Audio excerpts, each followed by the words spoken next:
दोस्तों नमस्कार, मैं शिवम कुर्मी। आज हम देखेंगे क्लास 10th एक्सरसाइज 4.2। जी हाँ, 10th मैथ्स जो है उसका हम देखेंगे एक्सरसाइज 4.2 क्वाड्रेटिक इक्वेशंस को सॉल्व करने के लिए फैक्टराइजेशन मेथड। जी हाँ, फैक्टराइजेशन मेथड हम यहाँ पर से देखेंगे और ये रिड्यूस सिलेबस है। तो क्वेश्चन नंबर फर्स्ट कह रहा है फाइंड द रूट्स। जी हाँ, आपको रूट्स फाइंड करना है the following quadratic equation by factorization method.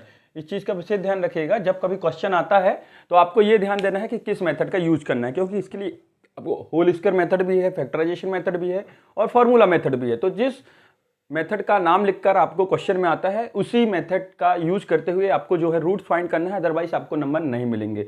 यदि मेथड का नाम लिखकर नहीं आता है तो उससे कोई हमें मतलब नहीं है। ठीक है, पहला क्वेश्चन देखते हैं दोस्तों। पहला क्वेश्चन है एक्स स्क्वायर -3x - 10 = 0। तो यहां पर देखो ए क्या है, ए मतलब से कॉफिशिएंट ऑफ एक्स स्क्वायर और सी क्या है 10। तो आपको इसके कॉफिशिएंट में कुछ नहीं है, मतलब 1 मान लीजिए। तो इस तरीके से आपको इन दोनों का मल्टीप्लाई करना है दोस्तों, इसके कॉफिशिएंट का और कांस्टेंट का। 10 बन जा 10। ऐसे दो नंबर बताइए जिनका मल्टीप्लाई करने पर 10 आए और सब्ट्रैक्ट करें, यहां माइनस है ना, तो सब्ट्रैक्ट करने पर से 3 आना चाहिए। तो देखो यहां पर हम बात कर रहे हैं 10 की, तो 10 को हम ऐसे दो नंबर में तोड़ लें तो हो जाएगा 5 और 3। तो 5 3 जा कितना हो, सॉरी 5 और 2, 5 2 जा 10 हो जाएगा और इन दोनों को जब माइनस करोगे तो कितना आ जाएगा 3। ठीक है, तो 5 और 2 हम ले सकते हैं। तो लिख लीजिए एक्स स्क्वायर -2x + 5x - 10 = 0। और साइन कौन सा लगाना है, देखो सब्ट्रैक्शन का काम तभी करते हैं जब एक साइन प्लस का होता है और एक माइनस का। तो उन दोनों नंबर में मतलब 5 और 2 में लार्जर नंबर में माइनस और स्मॉल नंबर पर प्लस लेना है, क्योंकि यहां पर हमें माइनस चाहिए है। अब इन दोनों से कॉमन ले लेते हैं, शुरू के दो पेयर से। x कॉमन आया तो यहाँ x - 2 बचा, यहां से 5 कॉमन आया तो यहाँ x - 2 बचा। ठीक है, फिर पूरे टर्म्स देखो आप, x - 2 यहां से भी कॉमन आ गया और यहां से, तो यहां बचा केवल x और यहां बचा 5 = 0। हमें जीरोस चाहिए। अगर फैक्टर बस पूछता तो आपका आंसर ये हो जाता, लेकिन जीरोस कह रहा है, मतलब इन दोनों की इक्वल में जीरो रख के आपको x की वैल्यू निकालनी है। तो x - 2 = 0, तो x = 2 और फिर x + 5 = 0, देन x = दोस्तों थोड़ा सा ध्यान दीजिएगा, यहाँ गलत लिख गया, ये माइनस है तो हमें माइनस यहाँ लगाना है लार्जर नंबर में और ये। ठीक है, तो यहाँ पर x कॉमन लेंगे तो यह हो जाएगा x + 2, यहाँ से -5 कॉमन लेंगे तो यह हो जाएगा x + 2, फिर x + 2 कॉमन लेंगे तो यहाँ हो जाएगा x - 5 = 0, x + 2 = 0, तो x = -2 एंड x - 5 = 0, तो x = 5। तो आपके आंसर आ गए दोस्तों 5 एंड -2। क्या आ गया, 5 एंड -2। नेक्स्ट क्वेश्चन देखते हैं दोस्तों, इसी का सेकेंड क्वेश्चन है 2x² + x - 6 = 0। क्लियर है, 2x² + x - 6 = 0। तो देखिए यहां पर से 6 2 जा 12, 6 2 जा 12। तो ऐसा नंबर आपको चाहिए है, दो ऐसे नंबर चाहिए पेयर में कि उनका मल्टीप्लिकेशन करने पर 12 आए और ऐड करने पर कितना आए, 1 आए। तो देखो 2x² प्लस का 4x और माइनस का 3x, 4x में से 3x सब्ट्रैक्ट करोगे तो x बचेगा और 4 3 जा 12, तो माइनस का 6 = 0। इन दोनों से 2x कॉमन आ गया तो यहां बचा ओनली x और यहां बचा ओनली 2, माइनस यहां से 3 कॉमन आ गया तो यहां बचा x और यहां बचा 2। इन दोनों से फिर से देखो x + 2 कॉमन ले रहे हैं तो यहां बचेगा केवल 2x - 3 = 0। और जैसा इस तरीके से किया है ना, इक्वल रख के 0, तो इस तरीके से यहां भी कर लेंगे, इसके इक्वल में रखेंगे तो प्लस वाला ट्रांसफर होकर माइनस में चला जाएगा, तो x वैल्यू आ गई -2 और ये हो जाएगा दोस्तों 3/2। कैसे हो जाएगा देखो, यहां देख लीजिए 2x - 3 = 0 रखेंगे तो 2x = 3 हो जाएगा, क्योंकि ये माइनस का ट्रांसफर होकर प्लस हो जाएगा। हमें x चाहिए है तो x को छोड़कर सब कुछ ट्रांसफर करना, तो ये इनटू में है तो किस में चला जाएगा, डिवाइड में, तो 3/2। तो आपके आंसर होगा 3/2 एंड -2। अगला क्वेश्चन है इसका दोस्तों, क्वेश्चन नंबर 3।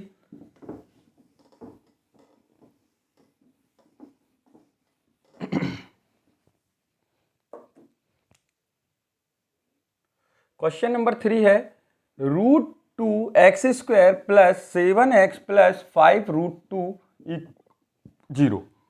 तो हम क्या करते हैं, x² के कॉफिशिएंट का कांस्टेंट के साथ मल्टीप्लाई करते हैं। तो देखिए √2 × 5 √2, तो √2 2 इंटू 5 इज इक्वल टू 10। तो ऐसे दो नंबर आपको बताना है जिनका मल्टीप्लाई करने पर 10 आए और ऐड करने पर 7 आए। तो बहुत ही सिंपल नंबर है, √2x² plus 2x plus 5x, ठीक है। 5 2 जा 10 और 5 और 2 7 प्लस 5√2 इक्वल टू 0। इन दोनों से देखो दोस्तों, 2 को हम लिख सकते हैं √2 इंटू √2। क्या लिख सकते हैं? √2 इंटू √2। तो यहां पर √2 इंटू √2 है, मतलब 2 टाइम्स है, तो दोनों से √2 कॉमन आ जाएगा और x कॉमन आ जाएगा। तो यहां बचेगा केवल x और यहां बचेगा दोस्तों ओनली √2, ठीक है। x तो कॉमन निकल गया, यहां से अपन ने 5 कॉमन लिया तो यहां बचा x प्लस √2 इक्वल 0। इन दोनों से हमने x प्लस √2 कॉमन ले लिया तो यहां बचा √2x प्लस 5 इक्वल 0। दोनों के इक्वल में 0 करके लिख सकते हो। तो x plus √2 is equal to 0, तो x is equal to minus √2। यहां पर √2x plus 5 is equal to 0, तो √2x इक्वल टू माइनस 5, तो x is equal to minus 5 upon √2। ये इंटू में था तो डिवाइड में चला गया। तो ये दोनों आपके आंसर। क्लियर है दोस्तों? अच्छा, अगला क्वेश्चन देखते हैं, क्वेश्चन नंबर 4 इसी का। कहीं पर भी यदि आपको कोई प्रॉब्लम हो, समझ में ना आए तो आप जरूर बताइएगा, ठीक है। पूरे के पूरे चैप्टर हम एक ही जगह पर पूरे कंप्लीट कर देंगे दोस्तों। पूरी 10th मैथ्स हम कंप्लीट करके फिर परीक्षा अध्ययन जो है प्रीवियस ईयर की हम सॉल्व करेंगे, और जब तक वो नेक्स्ट ईयर की आएगी तो नेक्स्ट ईयर की भी हम सॉल्व कर लेंगे। क्वेश्चन नंबर 4 है, लिखा है 2x² minus x plus 1 upon 8 equal to 0। अब देखो ये तो स्टैंडर्ड फॉर्म में नहीं है, क्यों? क्योंकि स्टैंडर्ड फॉर्म होता है ax² plus bx plus c equal to 0। मतलब कहीं पर भी यहाँ हमें जो है रैशनल फॉर्म में, फ्रैक्शन की फॉर्म में नहीं लेना है। तो यहाँ पर कैलकुलेशन ऑफ रैशनल नंबर वाला फॉर्मूला लगा दो। जिनके डिनोमिनेटर में कुछ नहीं है 1 लिख दिया हमने, जिससे आपको आसानी हो। तो 8 1 1 का एलसीएम कितना आ गया? 8, और ये हो जाएगा 16x² minus 8x plus 1 equal to 0। Cross multiplication करोगे 8 का 0 के साथ इस तरीके से यहाँ, तो वो 0 हो जाएगा। तो आपका इक्वेशन हो गया 18x² minus 8x plus 1 equal to 0, ठीक है। ये 16 1 जा 16 कॉन्स्टेंट के साथ कोफिशिएंट ऑफ x² का हम मल्टीप्लाई करेंगे तो क्या हो गया? 16 1 जा 16। ऐसे दो नंबर जिनका मल्टीप्लाई करने पर 16 आए और ऐड करने पर 8 आए, मतलब बीच की टर्म हमें देखनी चाहिए, तो 4 4 जा होता है, ठीक है। तो 16x² माइनस 4x और माइनस 4x, 4 4 जा 16, 4 और 4 कितना हो गया? 8 प्लस 1 इक्वल 0। इन दोनों से हम निकाल लेंगे 4x। यहाँ पर 16 का मतलब 4 इंटू 4 है। देखो आप इस तरीके से इसको लिख सकते हो 4 इंटू 4, ठीक है। एक 4 और एक x निकल गया, तो यहाँ बचा एक 4 और x और यहाँ बचा 1। यहाँ से -1 कॉमन ले लिया, क्यों? क्योंकि यहाँ पर 4x और 1 है, मतलब कॉमन टर्म कोई भी नहीं है, ऐसी कोई भी टर्म नहीं है जो कॉमन हो, तो हम 1 ले लेते हैं। तो ये हो गया 4x माइनस 1 इक्वल टू 0। पूरी टर्म से हमने 4x माइनस 1 कॉमन ले लिया, यहाँ भी 4x माइनस 1 बचा, ठीक। अब यहाँ पर देखो दोनों एक सी हैं, सेम टर्म है, तो इनके इक्वल में 0 करके लिखते हैं। तो 4x minus 1 equal to 0, then 4x is equal to 1, -1 transfer होकर राइट हैंड साइड में जाएगा तो प्लस का 1, तो x इज इक्वल टू 1/4 और दूसरा भी 1/4, क्योंकि दोनों वैल्यू सेम थी, ठीक है। अगला देखते हैं question number 5। Question number 5,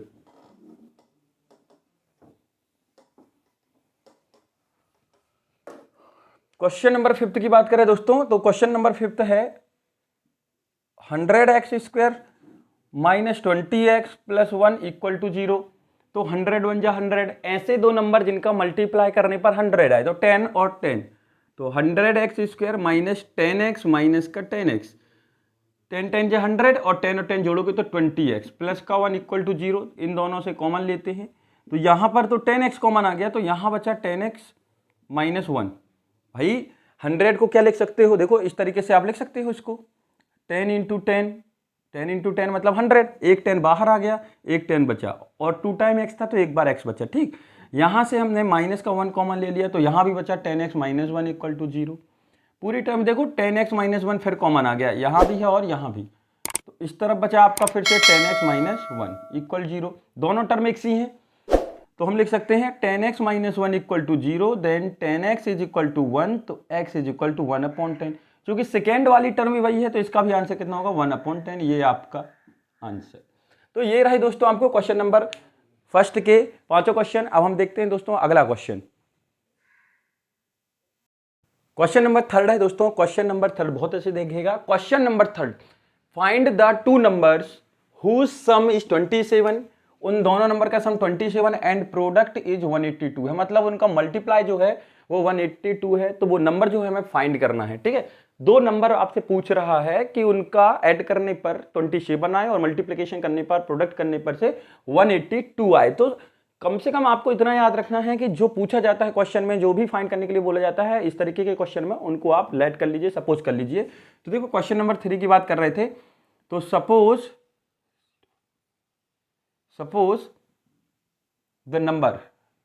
the two numbers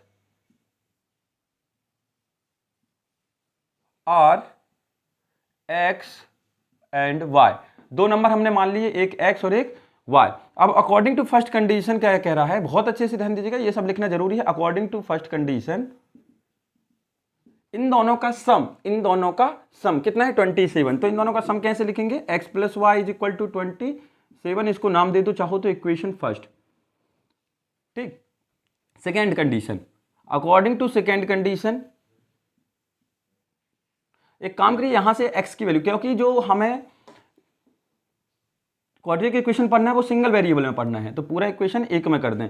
तो हम यहां लिख दे रहे हैं y, x की वैल्यू y की टर्म में, तो 27 माइनस वाई, ये प्लस का y ट्रांसफर होकर इस तरफ गया तो माइनस y, और इसको नाम दे दे रहे हैं हम इक्वेशन फर्स्ट, इसकी जरूरत होगी, ठीक है। ये देखिए according to second condition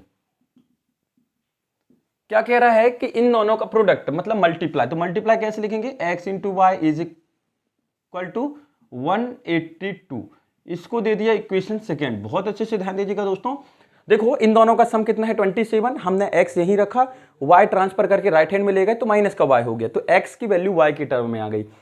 second condition कह रहा है कि इन दोनों का प्रोडक्ट 182 है। अब यहां पर x की वैल्यू पुट कर दीजिए इक्वेशन सेकेंड में, इक्वेशन फर्स्ट से x की वैल्यू जो है हम रख देंगे। तो देखो put the value of x in equation second by equation first, equation first से हम कहां रखेंगे, इक्वेशन सेकेंड में। तो x की जगह कितना रखना है दोस्तों, 27 minus y into y is equal to 182, clear है भाई। 27 minus y into y is equal to 182, हमने x की जगह 27 माइनस वाई रख दिया। अब मल्टीप्लाई करते हैं तो ये हो जाएगा 27 y minus y square equal to 182। पूरा का पूरा लेफ्ट हैंड उठा के हम राइट हैंड में ले जाएंगे, क्योंकि माइनस में है स्क्वायर वाली टर्म तो पॉजिटिव चाहिए रहती है। तो ये हो गया वाई स्क्वायर माइनस का 27 वाई प्लस का 182। बहुत अच्छे से ध्यान दीजिएगा, इस पूरी टर्म को हम उठाकर कहाँ ले गए हैं, ट्रांसफर कर दिए हैं राइट हैंड साइड में। तो ये पॉजिटिव था तो नेगेटिव होगा, ये नेगेटिव था तो पॉजिटिव होगा, ये ऑलरेडी पॉजिटिव था। अब ऐसे दो नंबर, देखो 1 यहाँ 1 है, ठीक है, कुछ नहीं लिखा मतलब 1 है, आपको ध्यान रखना है, अभी क्वेश्चन नंबर फर्स्ट में किया था 182। ऐसे दो नंबर जिनका मल्टीप्लाई करने पर 182 आए और ऐड करने पर 27 आए, तो वो आपको सर्च करना है। तो हम आपको यहां पर बता दें लेकिन कि ऐसे दो नंबर हैं 14y और माइनस का 13y प्लस 182। जब आप 14 और 13 जोड़ोगे तो 27 आएगा और मल्टीप्लिकेशन करने पर कितना आएगा 182। तो इन दोनों से y कॉमन आ गया तो ये हो गया y माइनस 14, यहां से 13 कॉमन आ गया माइनस का तो ये हो गया y माइनस 14 इक्वल टू 0। पूरी टर्म से देखो y माइनस 14 फिर कॉमन आ गया तो यहां बचा y minus 13 equal to 0, clear. अब जब ये दोनों माइनस में है तो y को 0 के इक्वल में रख के लिखेंगे तो y इज इक्वल टू एक बार 14 और एक बार 13 आ गया। क्योंकि हमारे दो नंबर है दोस्तों x और y, कौन कौन से हैं, x और y। तो हम क्या करेंगे, अब यहां पर जब हमारे पास दो नंबर है x और y, तो हमारे पास तो सिर्फ y आया है, तो हम y के आगे सॉल्व करते हैं, ठीक है। y के आगे सॉल्व कर ले, हम कहां कर लें, यहां कर ले रहे हैं, ठीक दिख रहा है, उसी का आगे का है। तो when y is equal to 13, जब y की वैल्यू 13 होगी तो x कितना हो जाएगा, x इक्वेशन फर्स्ट में रख रहे हैं दोस्तों, 27 माइनस 13 इज इक्वल टू 14। और जब when y is equal to 14 होगी, क्योंकि दो वैल्यू आई है y की, तो x इज इक्वल टू कितना हो जाएगा 27 माइनस 14 इज इक्वल टू 13। तो आपके आंसर आ जाएंगे 13 एंड 14 और 14 एंड 13, क्लियर, ये आपका आंसर। देखते हैं अगला क्वेश्चन, क्वेश्चन नंबर 4। अगला क्वेश्चन है दोस्तों क्वेश्चन नंबर 4। क्वेश्चन नंबर 4 की बात कर रहे हैं, ठीक है। Question number 4, find two consecutive positive integer. तो सबसे पहले तो आपको ये पता होना चाहिए कि कॉन्जिक्यूटिव क्या है। कॉन्जिक्यूटिव नंबर वो नंबर होते हैं जो लगातार आते हैं, कंटिन्यू आते हैं। मतलब जैसे यदि हम कोई नंबर 3 ले रहे हैं तो अगला नंबर 4 होगा, यदि कोई नंबर हम 13 ले रहे हैं तो अगला नंबर 14 होगा, यदि कोई नंबर हम 20 ले तो वो 21 होगा, तो वो कहलाते हैं कॉन्जिक्यूटिव नंबर। तो जैसे हमने कोई नंबर 4 लिया तो अगला नंबर 5 होगा। ये कैसे पता चलेगा? 4 + 1, मतलब उस नंबर में यदि आप 1 ऐड कर दें, उस नंबर पर यदि आप 1 ऐड कर दें तो उसके जस्ट आगे वाला नंबर मिल जाएगा। जैसे आपने लिया 15, तो जस्ट इसके बाद वाला नंबर क्या होगा? 15 + 1 मतलब 16। तो कॉन्जिक्यूटिव नंबर का मतलब होता है कि आपको हमेशा कोई भी नंबर लेना है और उसमें 1 प्लस करते जाना है, तो आपको उसके आगे के नंबर जो है मिलते जाएंगे। क्लियर है कॉन्जिक्यूटिव क्या होता है? तो find two consecutive positive integer, sum of whose square, उन नंबर्स का स्क्वायर करके ऐड करोगे तो 365 आएगा। बहुत अच्छे से ध्यान दीजिएगा, यदि उन दोनों कॉन्जिक्यूटिव नंबर का स्क्वायर करोगे और फिर उसको ऐड करोगे तो कितना आएगा? 365। तो देखते हैं, लेट द फर्स्ट नंबर, आप लिख लीजिएगा let the first consecutive positive integer, या लिख सकते हैं। तो ये कितना हो जाएगा? x। तो सेकेंड नंबर हो जाएगा, दोस्तों x + 1। कॉन्जिक्यूटिव इंटीजर की बात हो रही है, मतलब से यदि एक x है तो जस्ट उसके बाद वाला x + 1, उसके जस्ट बाद वाला x + 2, इस तरीके से। यदि वो बोलता है कि 3 नंबर होंगे, 4 नंबर होंगे, तो आप बढ़ाते जाइएगा, ठीक। अब अकॉर्डिंग टू कंडीशन, एक ही कंडीशन है दोस्तों, अकॉर्डिंग टू कंडीशन, इसलिए फर्स्ट सेकेंड लिखने की जरूरत नहीं है। अकॉर्डिंग टू कंडीशन कह रहा है इन दोनों का स्क्वायर करके ऐड कर दो, इन दोनों का स्क्वायर करके ऐड कर दो। तो पहले का स्क्वायर किया और फिर अपन ने सेकेंड का स्क्वायर कर दिया और ऐड कर दिया, तो कितना आएगा अपना? 365 क्वेश्चन में। तो x², यहां पर देखो फॉर्मूला लग जाएगा a + b का होल स्क्वायर। क्या होता है वो भी देख लीजिए। a + b का whole square is equal to होता है a² + 2ab + b², यही होता है। तो ये वाला फॉर्मूला यहां लग जाएगा। तो x, a की जगह x, तो x², 1 का स्क्वायर 1 और ये हो जाएगा 2x = 365। तो x² और x² कितने हो गए? 2x² + 2x, उसके बाद +1 - 365 = 0। तो 2x² + 2x - 364, भाई इन दोनों को कैलकुलेट करोगे, जब ये प्लस का लेफ्ट हैंड में आया तो माइनस हो गया, और 1 - 365 तो कितना हो जाएगा? -364। अब देखो पूरा का पूरा इक्वेशन जो है 2 से डिवाइड हो रहा है, तो आप डिवाइड कर दीजिए जिससे कि इक्वेशन जो है थोड़ा सा छोटा हो जाए, कैलकुलेशन करने में प्रॉब्लम ना हो। यदि आप इसको सॉल्व करेंगे तो भी आंसर आएगा। 2 से पूरा डिवाइड हो रहा है तो 2 से डिवाइड कर दीजिए, ठीक है। तो हम कर देते हैं डिवाइडेड बाय 2, तो ये हो जाएगा x², यहां पर डिवाइड किया तो x, यहां पर 2 × 1 = 2, 2 × 8 = 16, 2 × 2 = 4, 182। जस्ट इसके पहले वाला नंबर देखिए, क्वेश्चन 182। ऐसे दो नंबर जिनका मल्टीप्लाई करने पर 182 आए और ऐड करने पर, सब्ट्रैक्ट करने पर, सॉरी इसके पहले माइनस है, सब्ट्रैक्ट करने पर कितना है? 1 आना चाहिए। तो 13 और 14 ले लीजिए और उस नंबर पर वो वाला साइन लगाना है जो यहां पर है, ठीक है। तो यहां पर प्लस चाहिए, मतलब लार्जर नंबर पर आप प्लस लगा दीजिएगा। तो ये हो जाएगा x² + 14x - 13x - 182 = 0। कितना आ गया अपना? x² + 14x - 13x - 182 = 0। इन दोनों से x कॉमन आया तो यहां बचा x + 14, यहां से दोनों से -13 कॉमन आया। भाई इसको आप क्या लिख सकते हो? 13 × 14, क्योंकि इन दोनों का मल्टीप्लाई कितना होता है? 182। तो 13 × 14 लिखा है, 13 यहां भी है यहां भी है, तो -13 कॉमन ले लिया, तो यहां बचा x और यहां बचा 14, ठीक है। पूरी टर्म देखो x + 14 फिर कॉमन आ गया, फर्स्ट टर्म में भी है, सेकेंड में भी है, तो यहां बचा आपका x - 13। तो x + 14 = 0, then x = -14, x - 13 = 0, then x = 13। तो आंसर हमारा x होगा 13। क्यों? क्वेश्चन में ही बोला है दोस्तों पॉजिटिव इंटीजर चाहिए, ये तो नेगेटिव है, इसका भी स्क्वायर करोगे तो 196 आएगा, लेकिन क्वेश्चन में क्लियर बोला है कि सिर्फ पॉजिटिव इंटीजर चाहिए, अतः ये जो है हमारा आंसर नहीं होगा। हमारा आंसर होगा x = 13। तो इसके बाद का जस्ट नंबर होगा सेकेंड नंबर, x + 1 हमने माना था सेकेंड नंबर दोस्तों ये, तो कितना हो जाएगा? 13 + 1 = 14। तो आपका आंसर आ गया 13 और 14। क्लियर है? अगला क्वेश्चन दोस्तों, क्वेश्चन नंबर 5 देखिएगा। The altitude of a right angle triangle, altitude of right angle triangle 7 centimetre less then it base, मतलब उसके बेस से 7 सेंटीमीटर कम है। क्वेश्चन को अच्छे से पढ़िएगा। द एल्टीट्यूड, एल्टीट्यूड मतलब परपेंडिकुलर साइड की बात हो रही है, तो the altitude of a right angle triangle is 7 centimetre less than base, उसके बेस से 7 सेंटीमीटर कम है। If the hypotenuse is 13, hypotenuse आपको 13 दिया है, तो find the other two side. तो पहले क्वेश्चन चालू करते हैं। ये कोई राइट एंगल ट्राइंगल है। राइट एंगल ट्राइंगल ऐसा ट्राइंगल होता है जिसका एक एंगल 90 डिग्री होता है, ठीक है। 90 डिग्री के जस्ट सामने की जो साइड होती है वो हाइपोटेनियस कहलाती है। क्या कहलाती है? हाइपोटेनियस कहलाती है। ये लिख दिया, क्लियर। ये आपका बेस हो गया दोस्तों, ये बेस मान लिया, और ये हो गया आपका परपेंडिकुलर, या इसने एल्टीट्यूड बोला है तो आप एल्टीट्यूड लिख सकते हैं, कोई दिक्कत नहीं। अब क्वेश्चन को देखते हैं। क्या कह रहा है कि उसके बेस से 7 सेंटीमीटर कम है। ये वाली जो साइड है, मान लो ये ABC एक राइट एंगल ट्राइंगल है, तो let the ABC is a right angle triangle where angle B is equal to 90, ठीक है। क्या कह रहा है कि ABC राइट एंगल ट्राइंगल है जहां B एक 90 डिग्री है और 90 डिग्री के सामने जो है हाइपोटेनियस है, क्लियर। अब कह रहा है कि इसके बेस से 7 सेंटीमीटर कम है। कौन? एल्टीट्यूड। बेस तो हमें मालूम नहीं है, बेस हमें मालूम नहीं है, तो बेस को हम मान लेंगे, लेट कर लेंगे। तो let the base is equal to x centimetre. क्या मान लिया? x centimetre. तो एल्टीट्यूड हो जाएगा दोस्तों, एल्टीट्यूड हो जाएगा x माइनस 7 सेंटीमीटर। क्यों?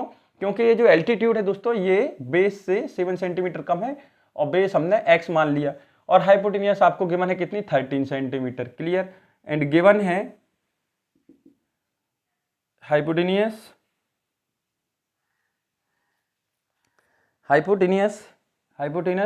कितना दिया है? 13 सेंटीमीटर। तो तीनों साइड आपको जो है मिल गई, ठीक है, तीनों साइड आपको मिल गई। अब आपको निकालना है बेस एंड एल्टीट्यूड की वैल्यू। तो इतना आपको नॉर्मल जानकारी होगी, बेसिक नॉलेज होगा कि जहां कहीं भी यदि आपको राइट एंगल ट्राइंगल वर्ड आता है तो वहां पर से पाइथागोरस थ्योरम लगाने की कोशिश करें। तो हम लगाते हैं। तो in a triangle ABC by Pythagoras, ठीक है, पाइथागोरस थ्योरम क्या कहती है? AC का स्क्वायर, मतलब सीधे हम लिख दो हाइपोटेनियस का स्क्वायर इक्वल टू एल्टीट्यूड का स्क्वायर प्लस बेस का स्क्वायर, क्लियर। ये कितना दिया है? 13 का स्क्वायर। एल्टीट्यूड आपको दिया है x माइनस 7 का स्क्वायर, और बेस दिया है x स्क्वायर। अब देखो यहां पर x माइनस 7 मतलब a माइनस बी का फॉर्मूला है, और a माइनस बी का स्क्वायर फॉर्मूला होता है a square minus 2ab plus b square, ये होता है। तो यहां लगा देंगे। 13 का स्क्वायर होता है 169। यहां पर जब फॉर्मूला लगेगा तो x square minus 14x plus 49 plus x square. यहां पर देखो ये वाला फॉर्मूला लग गया, x का स्क्वायर y का स्क्वायर मतलब b का स्क्वायर और 2ab, तो 14x। तो ये हो गया 169 equal to x square 14x, sorry ये x स्क्वायर है, तो x स्क्वायर और x square 2x square minus 14x plus 49। तो यहां पर ये जो 169 दिख रहा है वो ट्रांसफर होकर कहाँ चला जाएगा? राइट हैंड साइड में। तो हम इसको ऐसा इस तरीके से लिख सकते हैं 2x square minus 14x minus का 14x प्लस 49 और माइनस का 169, ठीक है। ये देखो प्लस में है 169, तो ट्रांसफर होकर जब राइट हैंड में जाएगा तो माइनस का हो जाएगा। तो ये हो गया 2x स्क्वायर माइनस 14x। इन दोनों को कैलकुलेट करिए, मतलब सब्ट्रैक्ट करना है। 169 माइनस 49, 9 से 9 0, 6 से 2, ये हो गया 120। तो माइनस का 120 इक्वल टू 0। पूरा इक्वेशन देखिए बहुत अच्छे से, गौर से देखिएगा। 2 से डिवाइड हो रहा है तो आप डिवाइड कर दीजिए ताकि कैलकुलेशन आसान हो जाए। ऐसा कुछ नहीं है, यदि आप इसको भी सॉल्व करेंगे तो आ जाएगा, ठीक है। तो डिवाइडेड बाय 2 तो ये हो गया x square minus 7x minus 60, clear. अब ये बना आपका एक्चुअल में क्वाड्रेटिक इक्वेशन, जिसको आपको सॉल्व करके x की वैल्यू निकालनी है। तो ऐसे दो नंबर जिनका मल्टीप्लाई करने पर 60 आए और सब्ट्रैक्ट करने पर कितना आए दोस्तों? 7, तो वो नंबर हो जाएंगे माइनस का 12x प्लस का 5x। तो 12 5 जा 60 और 12 में से 5 जाएगा तो 7, माइनस का 60 इक्वल टू 0। इन दोनों टर्म से x कॉमन आया तो ये बच्चा x माइनस 12। इन दोनों से प्लस का 5 कॉमन आया तो ये बचा x minus 12 is equal to 0। फिर से x माइनस 12 दोनों टर्म से कॉमन आ गया तो यहां बचा x प्लस 5। क्लियर है? अच्छा प्लस नहीं है दोस्तों, यहां पर एक बार इसकी इक्वल में 0, एक बार इसके इक्वल में, दोनों फैक्टर की इक्वल में 0 करके लिखेंगे तो x minus 12 is equal to 0, तो x इज इक्वल टू 12। फिर x plus 5 is equal to 0, then x is equal to minus 5। तो ये तो पॉसिबल ही नहीं है क्योंकि साइड जो होती है नेगेटिव नहीं होती है। x जो है हमारा बेस है, मतलब से ट्राइंगल की साइड है, और साइड कभी भी नेगेटिव नहीं लिखी जाती है कि किसी भी ट्राइंगल या किसी भी हम फिगर की बात करें तो साइड उसमें नेगेटिव इंडिकेट नहीं होती है। तो ये हमारा आंसर नहीं है। तो x हो गया हमारा 12, मतलब बेस आ गया आपका 12। तो एल्टीट्यूड कितना हो जाएगा? एल्टीट्यूड हमने जो माना था, एल्टीट्यूड क्या था? x से 7 कम, बेस से 7 कम, मतलब 12 minus 7 is equal to 5 centimetre. तो यही आपके आंसर हैं। आपको जो निकालना था, क्या निकालना था? 12 सेंटीमीटर और 5 सेंटीमीटर। क्लियर? इसके बाद है दोस्तों लास्ट क्वेश्चन, क्वेश्चन नंबर 6। दोस्तों क्वेश्चन नंबर 5 की बात कर रहे हैं दोस्तों, क्वेश्चन नंबर 6 की, सॉरी क्वेश्चन नंबर 6। ठीक है, क्वेश्चन नंबर 6 है। पहले आप थोड़ा सा बेसिक देख लीजिए। देखिए, यदि कोई भी प्रोडक्ट होता है और उसका रेट होता है, यदि आप मार्केट लेने जाते हैं, मान लीजिए कि हम आपसे बोलें कि एक ग्लास जो है वो 15 रुपीज़ की है, मतलब ये रेट हो गया है ना, उसका रेट हो गया, मतलब एक गिलास जो है कितने के? 15 रुपीज़ की, और हमने 5 गिलास ली, तो ये जो है उसकी क्वांटिटी हो गई, क्वांटिटी। ठीक है, क्वांटिटी।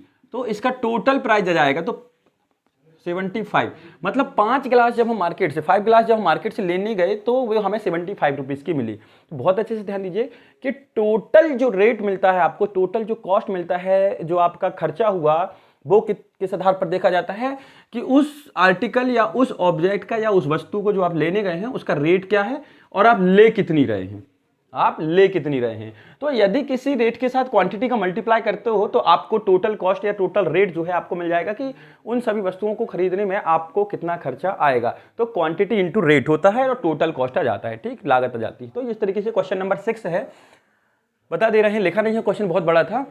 कह रहा है कि एक इंडस्ट्री है, वहां पर से कुछ आर्टिकल बनाए जाते हैं, उन आर्टिकल मतलब वस्तुएं बनाई जाती हैं, उन आर्टिकल में जो रेट है वो डिपेंड करता है उस दिन बनाए गए आर्टिकल पर। ठीक है, उस दिन बनाए गए आर्टिकल पर, मतलब कभी यदि 5 आर्टिकल बन गए, कभी 6 बन गए, कभी 8 बन गए, तो इन सभी दोनों बनाए गए आर्टिकल का जो रेट है वो अलग अलग होगा, डिफरेंस होगा। ऐसा नहीं है कि एक आर्टिकल 10 का है तो आज भी 10 बन रही है तो 10 का ही मिलेगा, 15 का मिलेगा, ऐसा कोई कंफर्म नहीं है। वो डिपेंड करता है उस आर्टिकल का रेट उस दिन बनाए गए आर्टिकल्स के नंबर पर, कि उस दिन कितना प्रोड्यूस हुआ, कितना मटेरियल बना। मटेरियल ज्यादा बनता है तो रेट अलग होगा, मटेरियल कम बनता है तो रेट अलग होगा, वो डिपेंड करता है। तो उसमें कुछ कंडीशन दी हैं, तो देख लेते हैं।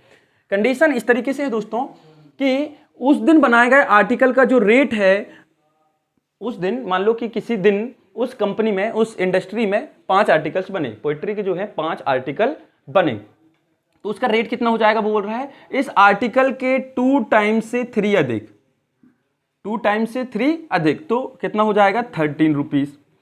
इस दिन का आर्टिकल का रेट हो जाएगा 2 इंटू 6 प्लस 3, मतलब 15 रुपीज। इस दिन के आर्टिकल का रेट हो जाएगा 2 इंटू 8 प्लस 3, 19 रुपीज। तो देख रहे हैं कि सभी दिन का मतलब अलग अलग दिन जैसे जैसा प्रोड्यूस हुआ है उस कंपनी में आर्टिकल से, और रेट जो है अलग अलग है। कंडीशन उसमें दी है कि जो रेट है उस दिन बनाए गए आर्टिकल के 2 टाइम्स से 3 अधिक है, मोर देन है। तो बस आपको बताना है कि एक दिन उसने 90 रुपए का प्रोडक्शन किया तो उस दिन कितने आर्टिकल जो है बनाए गए। तो देखते हैं, सबसे पहले तो आप मान लीजिए उसका नंबर ऑफ आर्टिकल्स, मतलब let the number of articles x, मतलब उसने x, तो रेट कितना हो जाएगा? रेट हो जाएगा दोस्तों, कंडीशन दी है कि इसके 2 टाइम्स से 3 अधिक, जितना भी आर्टिकल बनेंगे उसमें 2 का मल्टीप्लाई करके 3 ऐड करोगे तो उस दिन बनाए गए आर्टिकल का रेट आपको पता चल जाएगा। अब अकॉर्डिंग टू कंडीशन क्या कह रहा है कि एक दिन उसने 90 रुपए का प्रोडक्शन किया, तो 90 रुपए का अर्थात 90 रुपीज का प्रोडक्शन किया, तो कैसे पता चलेगा भाई कि उसने x आर्टिकल बनाए और एक आर्टिकल का रेट जो था वो 3 था। भाई अभी बताया, रेट इंटू क्वांटिटी करोगे तो टोटल प्रोडक्शन कितने रुपए का हुआ वो पता चल जाएगा। तो ये हो गया नंबर ऑफ आर्टिकल मतलब से क्वांटिटी, और ये हो गया एक आर्टिकल का रेट। मल्टीप्लाई करते हैं तो ये हो जाएगा 2x² प्लस 3x इक्वल 90, ये इस तरफ आ जाएगा, तो 2x² plus 3x minus 90 is equal to 0। Clear है? तो यहां पर ऐसे दो नंबर जिनका मल्टीप्लाई करने पर दोस्तों कितना आए, 9 2 जा 18, मतलब से 180 आए, मल्टीप्लीकेशन करने पर से 180 आए, और कैलकुलेट और ऐड करने पर, सब्ट्रैक्ट करने पर 3 आए, कितना आए, 3 आए। तो ऐसे दो नंबर आपको यहां पर से जो है देखने हैं दोस्तों। इस क्वेश्चन में हम फॉर्मूला मेथड लगाते हैं, ठीक है, अभी हमने नहीं लगाई है। तो फॉर्मूला मेथड क्या कहते हैं वो देख लेते हैं, इसलिए क्योंकि यदि क्वेश्चन में लिख के नहीं आता है कि किस मेथड का यूज करना है, तो आप फॉर्मूला मेथड यूज कर सकते हैं, कोई भी मेथड यूज कर सकते हैं। हम यहाँ इसलिए लगा रहे हैं कि कभी कभी क्या होता है, जैसे नंबर ये सर्च हम नहीं कर पा रहे हैं, नहीं सोच पा रहे हैं कि ऐसे दो नंबर जिनका मल्टीप्लाई करने पर 120 आए, तो हम बैठना नहीं है सोचने के लिए, पेन कंटिन्यू चलता रहे। तो स्टैंडर्ड फॉर्म से कंपेयर करोगे तो ax² plus bx plus c is equal to 0। तो x² का कॉफिशिएंट a हो जाएगा 2, b हो जाएगा 3 और c हो जाएगा माइनस का 90।